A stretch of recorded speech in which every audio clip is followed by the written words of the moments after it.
To use the default camera in your Samsung Galaxy S23 Ultra as a scanner, open your camera. Make sure you are in a photo.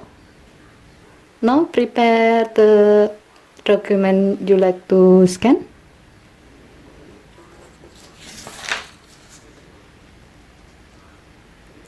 Point your camera to the document.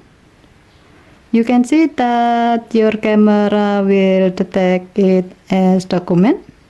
Now tap the scanner icon, or it's like a yellow small with the letter T inside. If needed, you can adjust the document so that it can give you a better result.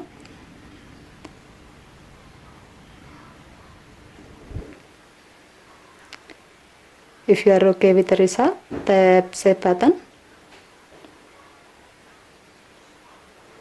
Now tap the photo thumbnail to see the result. Okay, thank you for watching. Have a nice day.